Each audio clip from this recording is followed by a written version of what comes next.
Selamat bergabung kembali dengan mata kuliah TF3202 Fisika Bangunan. Pada segmen ke-9 dari minggu ke-10 ini, kita akan mempelajari tentang konsep Delayed Autonomy atau DA dan Continuous Delayed Autonomy atau CDA. Pada pembahasan segmen-segmen sebelumnya, kita telah membahas metrik pencahayaan alami siang hari yang berbasiskan kondisi langit berawan standar CIE yang notabene tidak akan bergantung pada variasi orientasi serta iklim dari lokasi geografis yang bersangkutan. Untuk dapat menggunakan metrik pencahayaan alami yang lebih tepat, dalam kasus di mana terdapat perbedaan signifikan pada iklim atau kondisi cuaca dari lokasi geografis yang bersangkutan, maka diusulkan metrik yang baru yang berbasiskan pada iklim, atau dikenal sebagai metrik pencahayaan alami berbasis iklim atau Climate Based Daylight Metric, yang menggambarkan kondisi PASH dalam ruang secara akumulatif dalam waktu 1 tahun yang bergantung pada data iklim dari lokasi geografis yang bersangkutan. Karena metrik ini menggunakan basis perhitungan 1 tahun, maka lazimnya digunakan bantuan program atau simulasi berbasis komputer. Salah satu metrik berbasis iklim yang paling populer adalah Delayed Autonomy atau otonomi pencahayaan alami atau disingkat DA, yang didefinisikan sebagai persentase waktu iluminansi bidang kerja dapat mencapai nilai ambang iluminansi tertentu atau ETH dengan hanya menggunakan pencahayaan alami siang hari, atau dijabarkan secara matematis sebagai berikut, atau secara grafis dapat kita amati misalkan dalam 1 hari profil iluminansi dari cahaya alami pada 1 titik dalam 1 ruang adalah sebagai berikut, di mana pada waktu tertentu terdapat nilai iluminansi yang lebih dari target, misalkan diambil 300 lux, maka proporsi dari waktu di mana nilai iluminasi target tersebut terlampaui jika dibandingkan dengan total waktu pengamatan atau T besar, itu adalah disebut sebagai Daylight Autonomy untuk target iluminansi tertentu.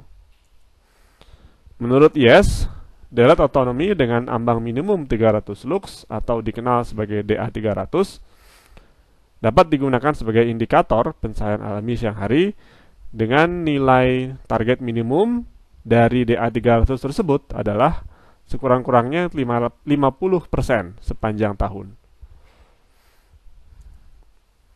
Apabila DA300 pada suatu titik pada masing-masing hari dalam 1 tahun telah diketahui, maka nilai DA300 tahunan atau yang dievaluasi selama setahun pada titik tersebut dapat dinyatakan sebagai rata-rata dari DA300 per hari, atau dapat pula dinyatakan sebagai jumlah dari DA300 pada setiap harinya dibagi dengan 365 hari.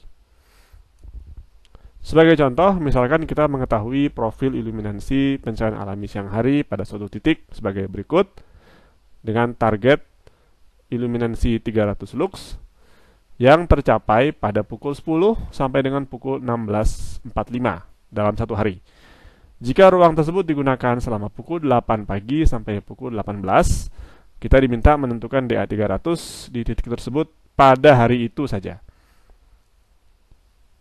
Apabila kita perhatikan grafik, maka kita dapat menghitung bahwa nilai waktu di mana iluminansi 300 lux tercapai atau terlampaui adalah antara pukul 10 dan 16.45 atau sekitar 6,75 jam. Karena total waktu pengamatan dalam sehari adalah pukul 8 sampai dengan pukul 18 atau 10 jam, maka DA300 di titik tersebut adalah 6,75 dibagi 10 dikali 100% atau 67,5%. Pengembangan dari konsep Daylight Autonomy adalah satu metrik baru yang disebut Continuous Daylight Autonomy atau CDA.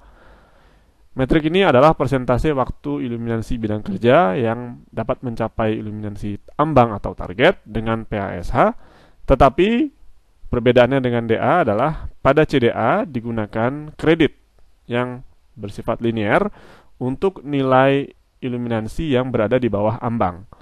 Jadi kalau pada DA, nilai iluminasi yang di bawah ambang batas itu tidak dihitung sama sekali. Sementara pada CDA, nilai iluminasi yang berada di bawah batas akan diberikan kredit dengan proporsi yang linear terhadap besarnya. Dengan persamaan secara matematis dinyatakan sebagai berikut, atau secara grafik dapat kita nyatakan bahwa nilai CDA sama dengan luas daerah di bawah profil iluminasi yang telah dinormalisasi menjadi antara 0 dan 1. Di mana nilai iluminasi target atau ambang kita ambil nilainya dinormalisasi menjadi sama dengan 1. Kalau demikian maka CDA pada target tersebut adalah 1 per T, di mana T adalah total waktu pengamatan, dikalikan jumlah luas 1, luas 2, dan luas 3. Seperti pada ilustrasi berikut, 1, 2, dan 3, dikalikan 100%. Sebagai contoh, pada persoalan yang telah diberikan sebelumnya, kita diminta menentukan CDA 300 di titik tersebut. Maka untuk memecahkan persoalan tersebut, kita perhatikan bahwa pada pukul 8 dan pukul 18, kredit yang didapat adalah 100 dibagi 300, karena pada pukul 8 tercapai nilai iluminasi sebesar 100 lux, dan juga pada pukul 18 iluminasi sebesar 100 lux. Sementara targetnya adalah 300 lux, sehingga kredit yang didapat adalah proporsional, yaitu 100 dibagi 300 atau 1 per 3. Dengan demikian, luas area pertama di sini dapat kita hitung sebagai luas trapesium, yaitu setengah kali jumlah sisi sejajar dikali lebar atau tingginya, yaitu sekitar 4 per 3 jam. Kemudian luas 2, yaitu persegi panjang, ini adalah waktu di mana nilai 300 lux telah tercapai seluruhnya, yaitu adalah 6,75 jam. Ini sama seperti perhitungan DA pada contoh sebelumnya. Kemudian luas bagian 3 yaitu adalah ketika nilai iluminasi sudah menurun dari 300 menuju 100, atau sekitar 5 per 6 jam. Dengan demikian, CDA 300 pada titik tersebut adalah 1 per 10, di mana 10 adalah total waktu pengamatan, dikalikan dengan jumlah dari luas 1, luas 2, dan luas 3. Atau dicapai nilainya 89,2%. Artinya lebih besar daripada nilai DA 300 yang dihitung pada contoh sebelumnya. Karena kita di sini mengikut sertakan kontribusi dari iluminasi yang berada di bawah target dengan memberikan kredit yang linear.